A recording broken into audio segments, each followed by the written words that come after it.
A mídia é fonte de informação e conhecimento e dita modas e costumes, influenciando diretamente o comportamento humano. Novelas, artistas, publicidade, informações que vêm de todas as partes e que são absorvidas e colocadas no nosso dia a dia. Até que ponto somos controlados pelos que fazem os meios de comunicação? Será que estamos sendo configurados como máquinas? Para discutir o assunto, o Câmara Debate recebe a professora Juliana Veloso.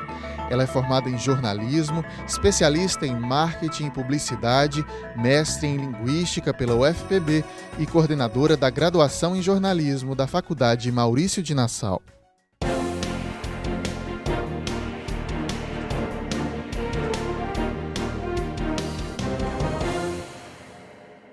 Você de casa que nos acompanha, seja muito bem-vindo ao nosso Câmara Debate. Professora Juliana, também bem-vinda. Bom tê-la aqui hoje para essa discussão. Obrigada. Para a gente começar esse debate, professora, deixa eu lhe fazer a seguinte pergunta. Somos todos seres influenciáveis, os seres humanos, e estamos sendo influenciados o tempo todo por informações vindas de todas as partes?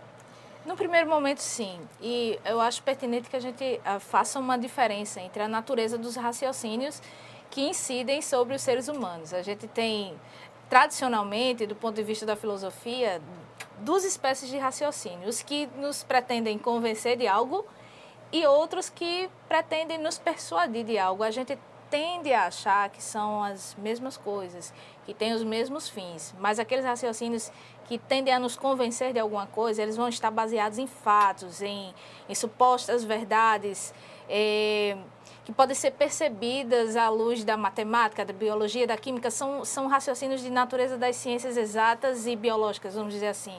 E os raciocínios de natureza persuasiva vêm de uma ordem da opinião e são mais característicos das ciências sociais. Então, a gente pensando nesses dois tipos de raciocínio, eu diria que sim, nós somos influenciados por essas duas naturezas de pensamento. Hoje em dia, o modo da gente vestir, o que a gente come, né? Até como a gente se comporta, a gente recebe alguma influência da novela, do filme, do artista, do cantor famoso. Isso é característica de sociedades capitalistas? O dinheiro está diretamente envolvido a essa influência que a mídia precisa passar para a gente? Não. Nós temos, inclusive, modelos de propaganda estatal que são objeto de estudo em países cuja matriz, vamos dizer assim, de mercado não é a matriz capitalista, né? Sociedades, vamos dizer assim, que são socialistas ou que têm um viés até mesmo comunista, como é o caso da Coreia do Norte, onde a comunicação ela atua e influenciando diretamente as pessoas, não somente num apelo à aquisição de bens, de produtos, de serviços, mas num apelo de influência ideológica mesmo, entende? Quem consegue dominar essa comunicação, os publicitários, os comunicadores, eles conseguem, de certa forma, exercer um domínio sobre sociedades? Eles conseguem saber como é que aquela sociedade vai se comportar e por que caminhos, o que é que aquela sociedade vai consumir, por exemplo? Sim. Tanto o jornalista como o publicitário, eles escrevem a partir de técnicas, né? De redações distintas, técnicas de redação distintas. O jornalista ele vai aprender a relatar, digamos assim, fatos que são observados e que podem ser caracterizados como notícias.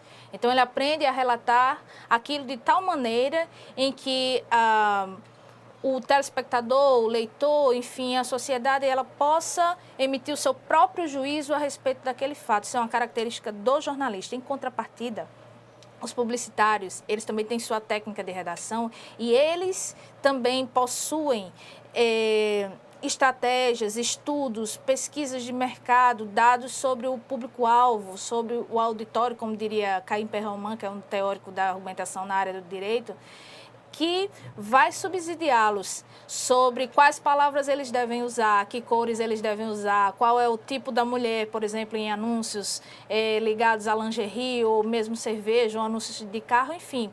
Eles possuem esses tipos de estudo que vão subsidiar a construção do texto, a angulação das imagens, a temperatura de cor da fotografia e nada é por acaso. Nós também temos, inclusive, uma discussão interna na área de comunicação social, até que ponto o jornalista de fato é isento naquilo em que ele reporta para a sociedade, porque nós sabemos, né, nós somos orientados, pelo menos na construção do texto jornalístico, a esquecer os adjetivos, usar os advérbios de uma maneira equilibrada, para que o leitor, o telespectador, ele possa formar o seu juízo. Só que a gente sabe que na prática a gente pode direcionar a cobertura de um fato, né, e assim influenciar ideologicamente. Então existem sim informações anteriores à tomada de decisão da construção do conteúdo, tanto jornalístico como publicitário, que aí vão influenciar, sim, a construção desse texto e principalmente as pessoas que vão ser, digamos assim, atingidas por esses conteúdos. E tem como prever se vai dar certo o que foi planejado? E aí eu vou citar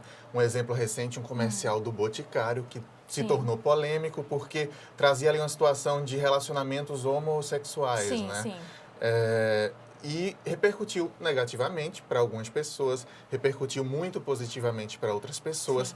Mas o publicitário, quando pensa em jogar aquela informação para um país inteiro, das proporções do nosso país receber, ele tem ideia, ele está planejado, pelo menos, que reação que vai ter essas pessoas? Sim. Existem grupos de testes de publicidade, de propaganda, sobretudo em marcas que são consolidadas, que têm um alcance nacional ou internacional, determinadas campanhas de um alcance assim extenso, elas são testadas previamente. Mas no caso específico do Boticário, você deve observar o seguinte: qual é o slogan do Boticário? Você pode ser o que quiser. Então, dentro desse slogan, que a gente sabe em publicidade e propaganda, que ele é o posicionamento da empresa. O que é o posicionamento da empresa? É a maneira como a empresa, como a marca, ela pretende ser percebida pelo seu público-alvo, pela sociedade, pelos seus consumidores. Então, uma vez que o Boticário se posiciona com esse slogan, você pode ser o que quiser, ele está naturalmente endossando, digamos assim, um padrão de comportamento mais liberto. E aí sim, nós temos que a sua comunicação, especificamente no caso desse anúncio para o Dia dos Namorados, é perfeitamente coerente com aquilo a que o Boticário está se propondo fazer, que é estimulando as pessoas. Eles tinham um slogan que eu amava, eu achava super assim, feliz, que era "Acredite na beleza". E aquilo ali transcendeu a questão da estética, da maquiagem. Eu lembro de um filme que eles tinham, do Acredite na Beleza, que é uma menina como se fosse num país comunista, e a fotografia do filme era bem escura e cinza, e ela quebrava a regra daquele lugar, que era sempre igual, todo mundo padronizado, quando ela colocava um batom vermelho. E o slogan era "Acredite na beleza". Então, a evolução do posicionamento do Boticário foi esse. Você pode ser o que você quiser e, dentro desse posicionamento, eles estão perfeitamente coerentes. E eu não acredito que o Boticário tenha lançado essa campanha sem fazer um pré-teste. Eu acho que, sim, eles têm uma estratégia de marketing, um posicionamento, um planejamento de marketing focado também para contemplar o público LGBT. Né? Uma repercussão negativa de uma porcentagem talvez fosse até esperada, então, por eles. Sim, naturalmente esperada.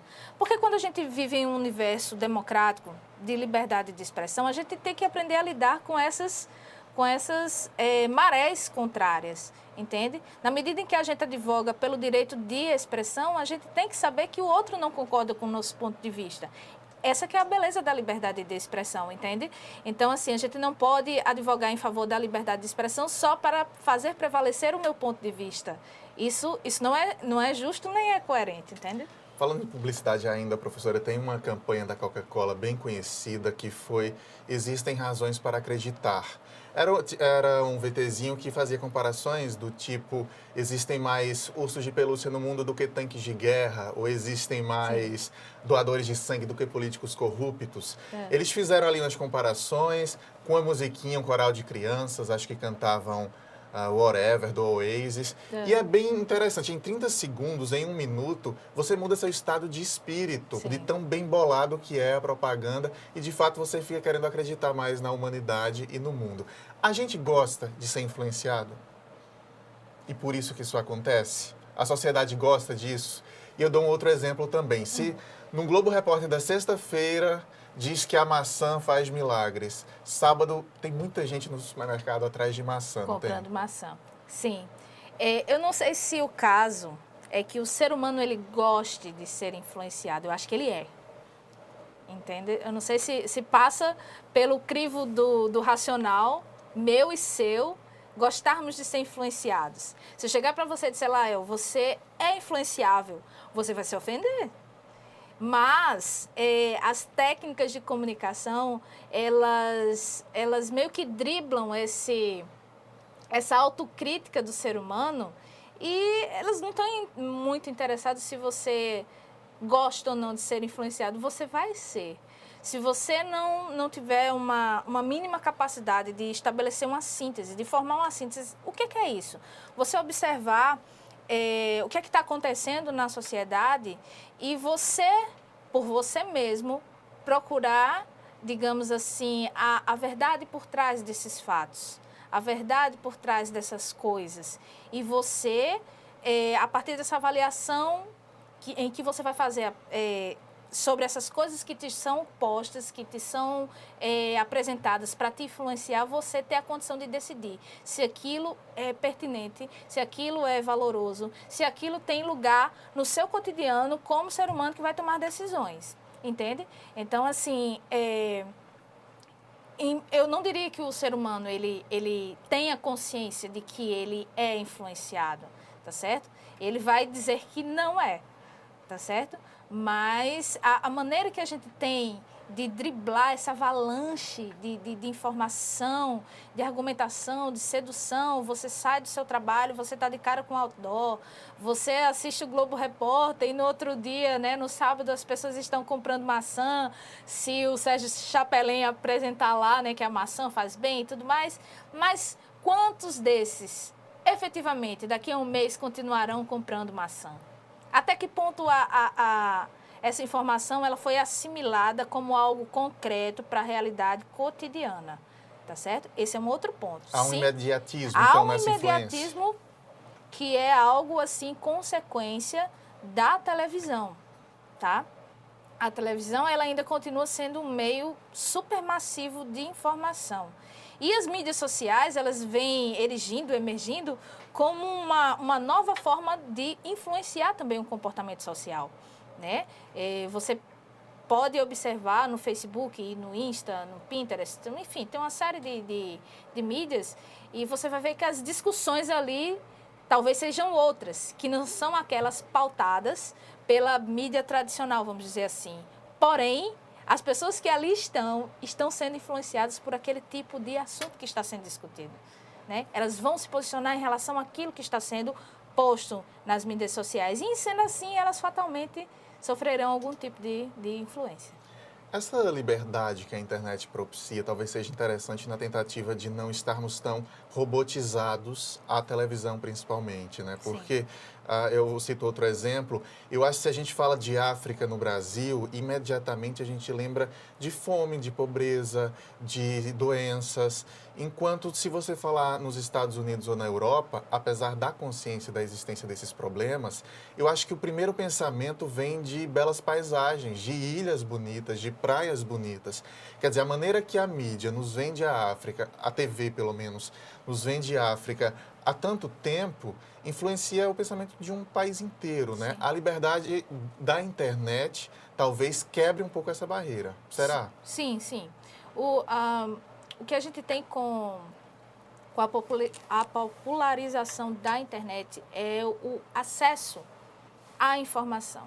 A gente tem que saber que notícia e informação são coisas distintas. Notícia, vamos dar um conceito clássico de notícia aqui, seria tudo aquilo que quebra a ordem do cotidiano, para o bem e para o mal. Só que a gente tem uma tendência de trazer só a desgraça, entende? Mas tudo aquilo que rompe a regularidade do cotidiano, por exemplo, se eu saio daqui, você sai, e alguém nos entrega um buquê de flores no sinal, isso é digno de ser noticiado, porque quebrou a ordem do meu e do seu cotidiano, entende? Mas quando a gente tem a internet como meio de acesso à informação, para além daquilo que a mídia nos mostra, nós temos a condição de fazer aquela síntese que eu te falei, de formar o próprio juízo, o próprio julgamento, a própria avaliação, ir além daquilo que os meios de comunicação colocam. Porque A gente sabe que ao longo das décadas, a gente tem o quê? 50, 60 anos de televisão, que o imaginário, vamos dizer assim, o repertório das pessoas, como queira chamar, o inconsciente coletivo, enfim, a ideia e as noções que as pessoas têm a respeito de determinados fatos foram construídos pela comunicação de massa. Nós não temos, digamos assim, esse padrão de avaliação, de pensamento, de comportamento em pessoas que são, por exemplo, mais velhas, que tenham 70, 80 anos. Eles têm uma forma de raciocinar e de encarar a realidade diferente. Por quê? O que era a mediação em sua época? Eram os livros, o jornal impresso, que por uma questão tradicional, traz a informação mais detalhada, mais trabalhada, mais complexa até, do que alguns outros tipos de mídia, que são mais imediatas, tá? Então, assim, a gente tem, desculpa, que a internet, ela propicia esse acesso à informação para que o repertório, ele seja construído particularmente por cada ser humano, e não pela mídia. É uma ferramenta importante que temos nas mãos, Sim. né, professora? Vamos fazer uma pausa rápida aqui para o intervalo. Na sequência, então, a gente continua esse debate. Até já.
O que passa pela Câmara fica para você. Câmara Municipal de João Pessoa.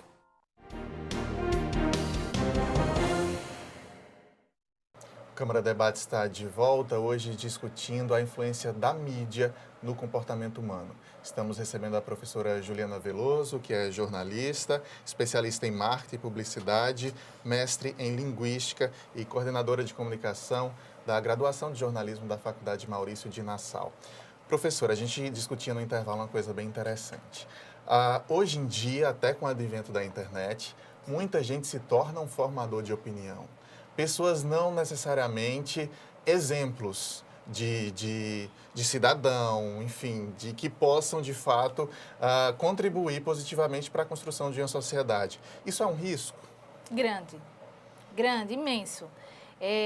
A gente tem alguns casos trágicos, inclusive, em relação, eu não sei se você se lembra, daquela moça que foi linchada, porque acho que foi no litoral paulista, não me recordo agora o local, mas por causa de um boato que tinha surgido nas mídias sociais e aquilo se espalhou de tal maneira que essa moça ela foi levada a um espancamento público, né? Os fatos não foram apurados com o devido critério, com a devida atenção, e essa mulher morreu. E tudo começou nas mídias sociais, em pessoas que se arvoram o direito de julgamento. Eu observo muito que as mídias sociais, notadamente o Facebook, vamos falar do Facebook um pouquinho, elas dão o direito de expressão a todos. Porém, são pessoas que muitas vezes não têm a menor formação, eu digo assim, de vida mesmo, para que se arvorem assim a autoridade de opinar, de exigir, de reclamar até, entende? Então, assim, não é porque hoje, digamos, os meios de produção, eles são mais acessíveis, mas a gente tem que pensar que até que ponto esses meios, essa democratização efetivamente promove inclusão de qualidade, opiniões de qualidade, entende? Comportamentos de qualidade, porque se você observar qualquer comentário que você faça, do qual A ou B no teu Face não concorde, vem um ódio sobre você, que é uma coisa assim... louca. A gente não sabe discutir, o brasileiro não sabe debater um assunto sem se doer no popular, sem achar que estão me criticando, mas eu tenho que provar que a minha opinião é a correta. As pessoas não entram abertas à possibilidade de trocar de opinião após uma discussão? Não sabe discutir. Não sabe debater, porque eu acho que, como latinos, é como se a crítica ao teu posicionamento fosse uma crítica a você, e não as ideias em que você está se baseando naquela discussão, naquele debate. Eu não acredito. Não vou generalizar, obviamente, existem pessoas que podem ir para o debate público com equilíbrio, com tranquilidade, mas, via de regra, no brasileiro, vamos dizer assim, médio, não, sai porrada. Acaba saindo porrada uma hora, uma agressão, enfim, um xingamento. E não leva o debate a nada, E não né? leva o debate a nada. Isso, inclusive, é uma das regras, assim, na área de debates, quando você quer desestabilizar o seu adversário, você ataca ele pessoalmente. Então a pessoa fica tão transtornada que ela não consegue mais raciocinar em função daquilo que ela estava defendendo, a sua ideia. Ela vai querer se defender na sua honra, vamos dizer assim. E a discussão, ela sai do foco. E isso, no debate público brasileiro, acontece muito rápido, entende? As pessoas partem para o ataque pessoal muito rápido e o que a gente queria ver mesmo, que era a conversa, o papo, o ponto de vista em relação aos conceitos, as ideias, as questões, é deixado de lado. Uma pena, né? É uma coisa que a gente precisa melhorar muito, o povo brasileiro precisa melhorar muito. Professor, outro ponto para a gente discutir que me passava aqui pela cabeça ainda na minha época de faculdade, passei por uma afiliada Globo e existia uma regra, não sei se ainda é assim, mas existia uma regra de não noticiar suicídio em hipótese alguma. Sim. A ideia era que não se influenciasse a Sim. população aquele tipo de ato por conta de um problema na família, de um desespero, de uma doença, enfim. Mas eu sempre refletia quando dizia a gente não noticia suicídio. A gente noticia assassinatos. A mídia, as afiliadas Globo talvez um pouco menos, mas as demais afiliadas noticia assassinatos de uma maneira, às vezes, que torna espetáculo. O bandido vira um ídolo, às vezes, alguém que foi ali colocado como o cara da comunidade, Sim, o líder ali, né? Essas gangues recebem nomes e gostam de usar esses nomes, gostam de aparecer na TV usando eu sou de tal facção, né? Essa abordagem de algumas emissoras de TV e de jornais e de revistas pode influenciar crianças, jovens que estão numa comunidade vendo, assistindo aquilo e achando bonito, talvez? É uma pergunta complexa essa tua, Léo. Eu tenho acesso a uma comunidade aqui em Jaguaribe e eu vejo que essa espetacularização do crime, ela não é compreendida como por nós que temos uma determinada, vamos dizer assim, formação, né? E quando eu falo formação, é toda condição social, enfim, nós crescemos de um modo diferente, nós tivemos uma família estruturada. Isso propicia que a gente tenha um senso crítico diferente deles.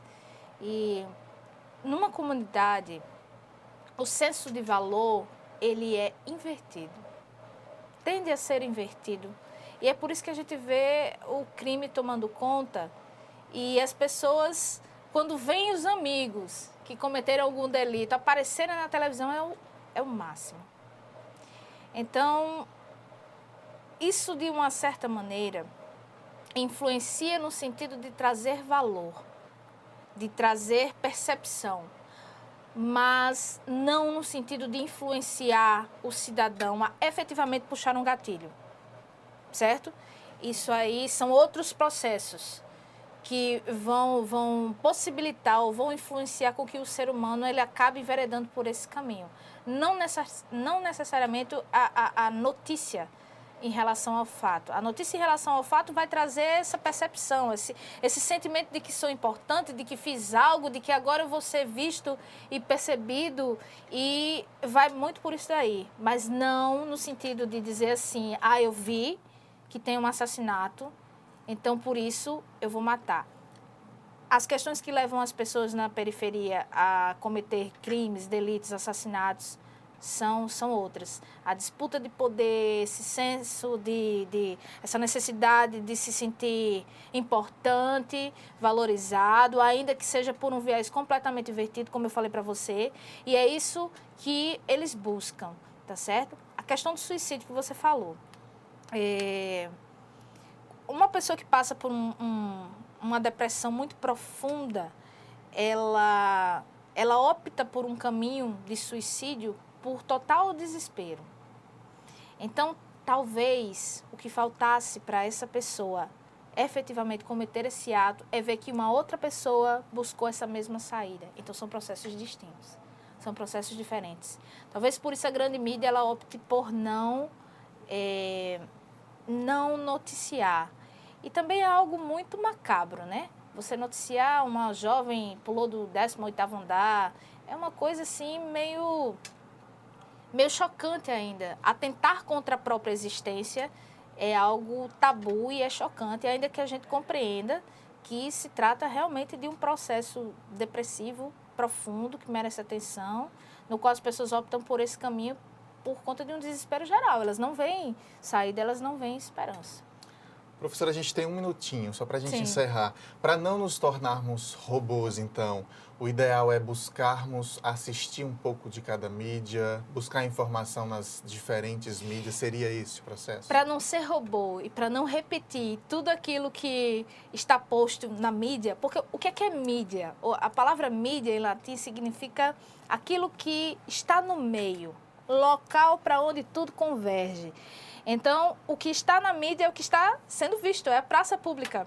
O que não está na praça não é notado, não é percebido. Isso não quer dizer que não exista. Então, qual é a recomendação? É que a gente procure, além da mídia, outros acessos, outras informações para poder formar esse juízo que eu te falei. É nisso que a internet é fabulosa, é fantástica. E ler livros. Quer dizer, meu Deus, você vai vir aqui em pleno século XXI advogar em favor dos livros? Lógico. Eles sistematizam o conhecimento. Ainda que você leia uma orelha, já vai te ajudar, já vai te fazer raciocinar de um modo diferente em face daquilo que está sendo posto.